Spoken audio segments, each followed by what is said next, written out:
Hey everybody, welcome back to another early morning Cruiseman's Garage video. This morning doing something a little different, something I've never done before. Once again, got my Ember coffee mug. You can see here. Gotta have my coffee. This video is sponsored by Cruiseman's Garage Honda Goldwing Maintenance Video Series.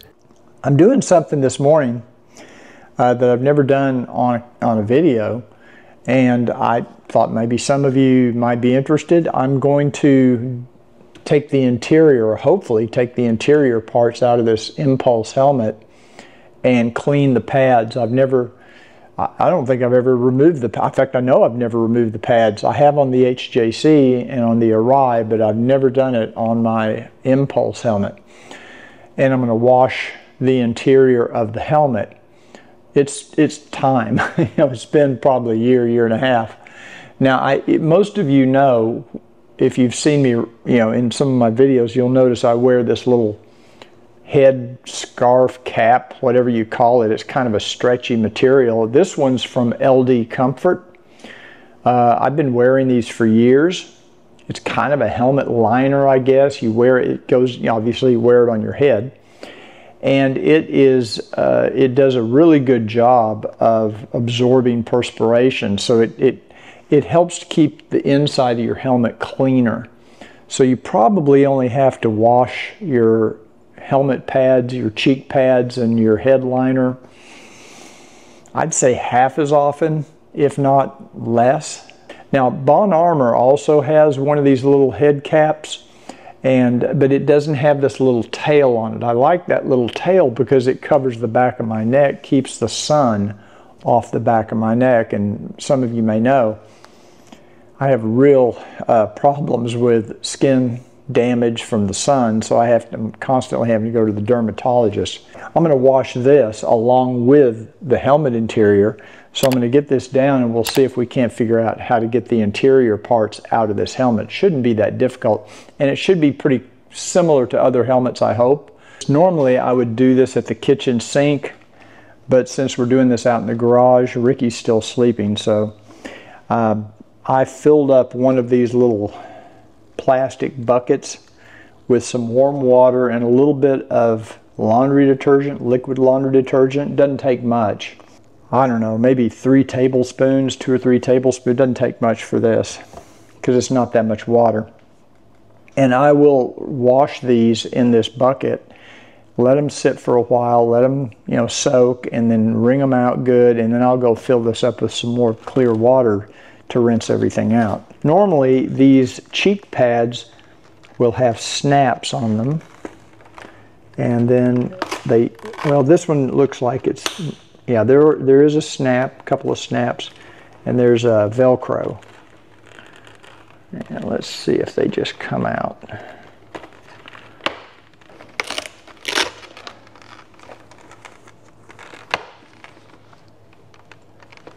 Looks to me like it's supposed to just slip into a little slot there.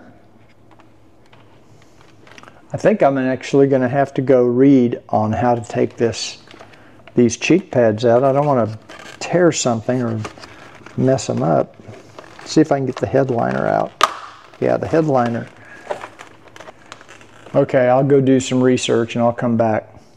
Apparently it doesn't work like the HJC. A few moments later. Okay, so I looked at the Sena user guide and it doesn't really tell you anything. It tells you that the interior is completely removable, but it doesn't tell you how to do it. Well, apparently along this bottom edge, you'll find a couple of little arrows imprinted in the plastic, and that shows you the location of what appear to be some little tabs. I was able to get this one out, but you have to pull on it pretty firmly to get it to release. It's just a little tab with a slot, and it slips into a notch of some kind up in here. So let me see if I can get the other one out. I had to pull on it pretty hard.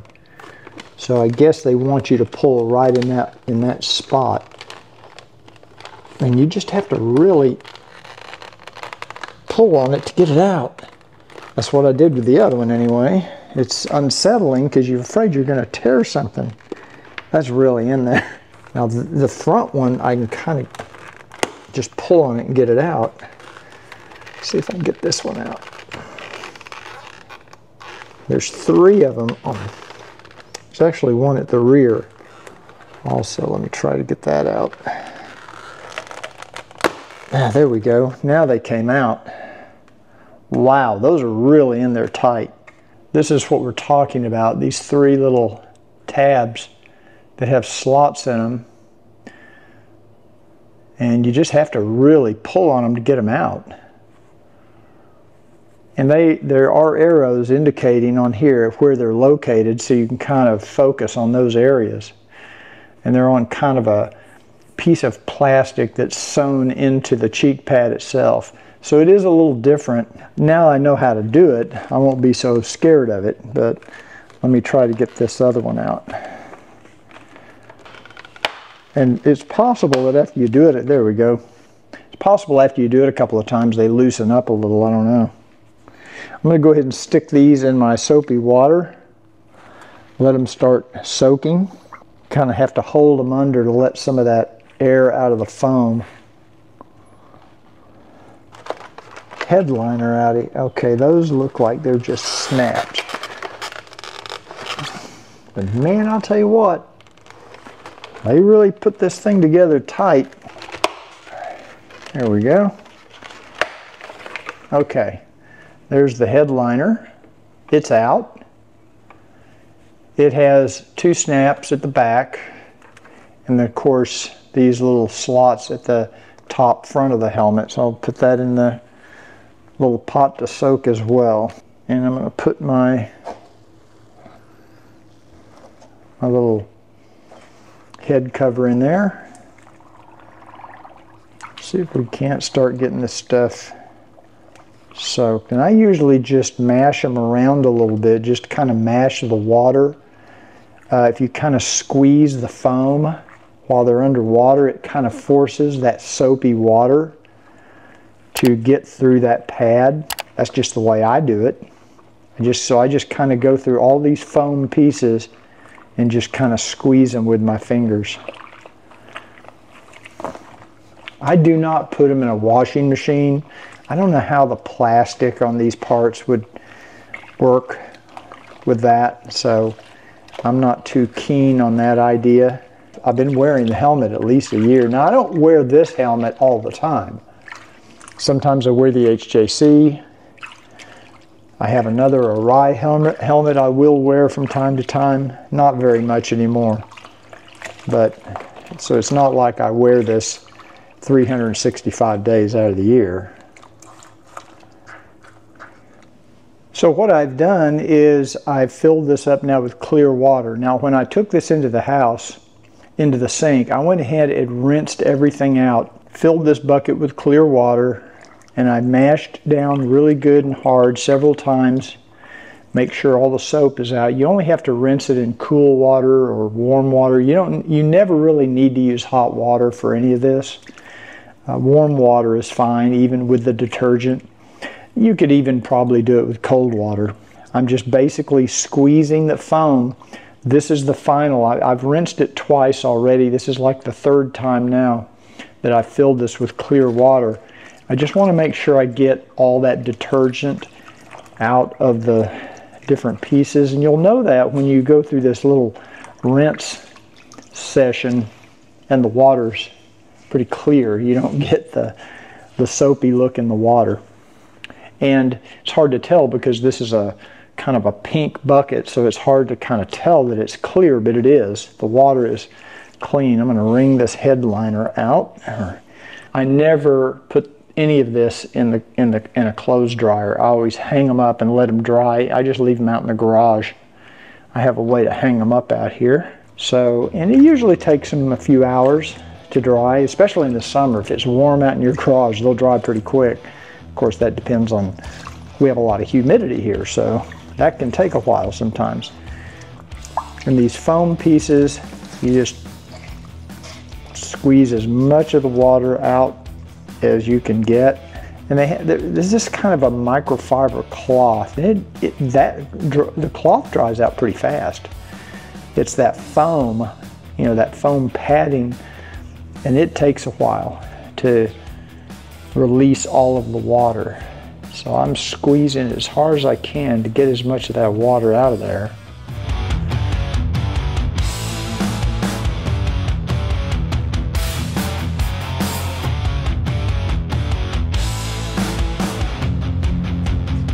Now once we let these dry, I'm going to hang them up, let them dry, and then we'll come back and we'll reassemble, put all this back in the helmet, hopefully.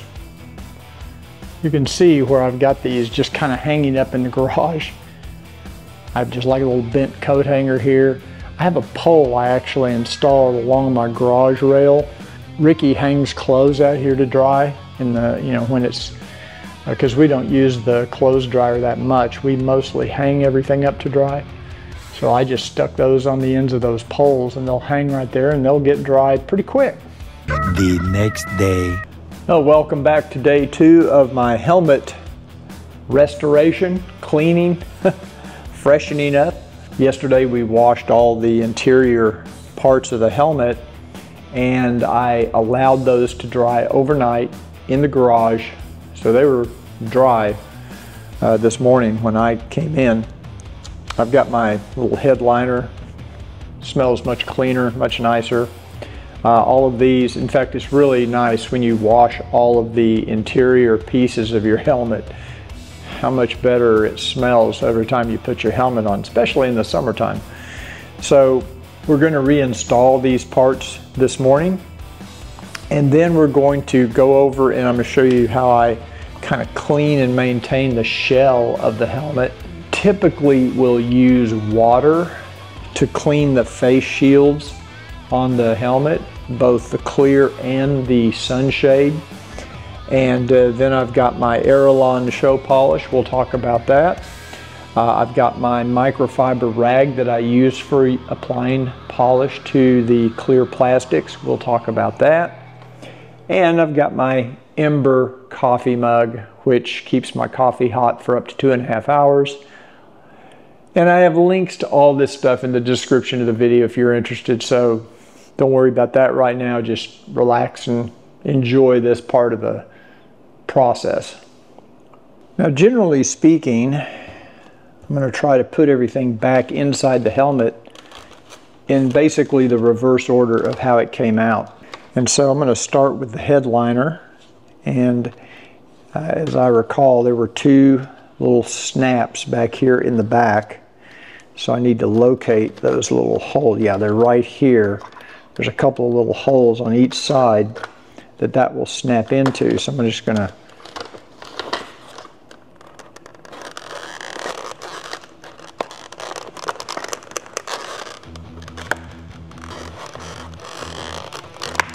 there we go. You'll hear it when it goes in. They snap in pretty noisily. There we go. No, that's not it. There we go. Okay, so those are in. Now in the front, you've got this little flap, and it just kind of slips up under this edge here. And this part's pretty easy. Okay, so the headliner is now back in. Now the cheek pads are labeled left and right. I know the left is. Yeah, that's interesting. It's left and left. That doesn't make any sense. I know for sure one of them's left, one of them's right. These are mislabeled. That's kind of interesting. So let's see, how do these go in? Well, this one I think has to go here because it's got the little eyeglass at the top. So this is you can tell when you set them in there which one's which. So I'm going to start by putting those in first because those were the ones that were the real bare with these little tabs here. Hopefully they go in easier than they came out to get these to go back in. I think that one's in.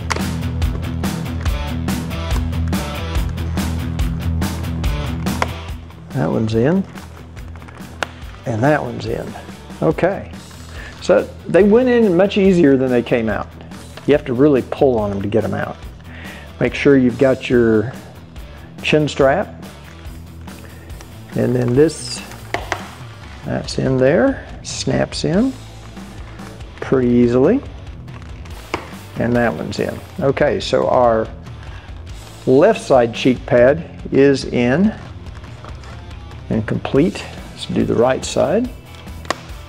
Okay, that one's in, and that one's in. Okay. I said earlier there were 2 snaps. There's actually 3 on each cheek pad. There's one at this very, very front edge. You can see it here, and it just snaps right in. Okay, so our interior is back in, nice and clean. We're ready to go. So as you can probably tell, my helmet is pretty clean. I usually clean it pretty regularly. But, you know, sometimes after a road trip, you'll have bug guts, you'll have tree sap, you'll have all kinds of dirt and crap on here. And how do you clean the shell? Of course, these are usually fiberglass. They are painted surfaces, and clear coated. So you can pretty much treat this as you would any painted surface. You could use glass cleaners and all-purpose cleaners to get off the heavy stuff, or you can simply use a detergent solution. I usually use an all-purpose cleaner, something like Invisible Glass. I will use to clean this, not the face shield. I don't use any chemicals on the clear plastic face shields because ammonia or alcohol could damage these plastic parts, so I don't risk that. In general, this helmet's in pretty good shape right now because I have cleaned it pretty regularly.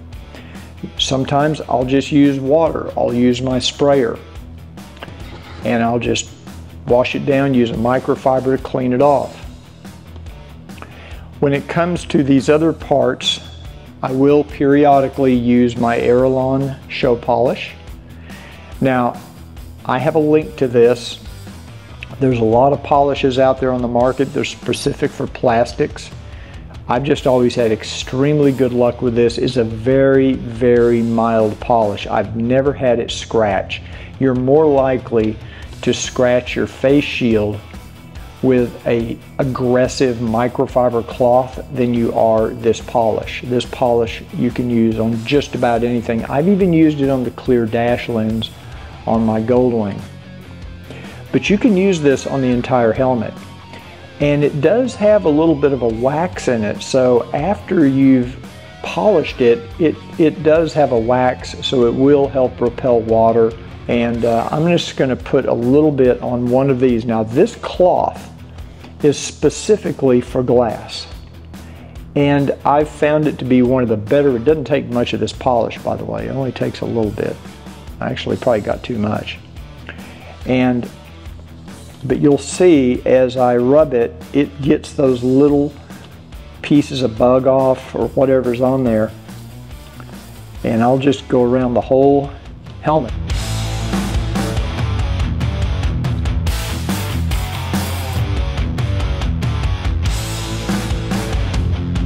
You do not have to worry about this polish scratching your face shield. I've used it on every helmet. And it really helps the face shield shed water because it is putting down a little bit of a wax surface. Now you could use plexus if you like plexus. You know, you find to use that as well. I find this lasts a little bit longer than plexus, but that's just my personal preference. And I like to use one of these soft polishing cloths. They're very, very soft, to just go over the whole helmet to get off any remaining polish that might be lingering around anywhere. And this helmet is, I think it's pretty close, if not 2 years old. Pretty close to, if not, and boy, it feels super slick now that I've got that on there. I wouldn't go to the trouble of doing a ceramic coat. You could apply a ceramic coat to this surface. Somebody asked me the other day, do you ceramic coat your helmet? I don't, but I'm sure a lot of people do, and it's perfectly fine. Now the break free, is kind of a soft rubbery material, so you don't want to polish that. I just use all-purpose cleaner to clean the brake free. The inside of the shield, and on a modular helmet, and even on a full-face helmet, this is always fun to do because you kind of have to work in the closed position on a modular, just like you would on a full-face helmet. I'm just going to get up in there and do it from the inside.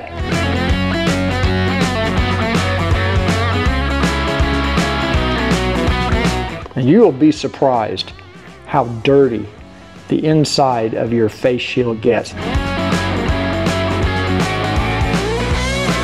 Yeah, that's looking really nice. And last, we'll do the sunshade, which I can lower down here.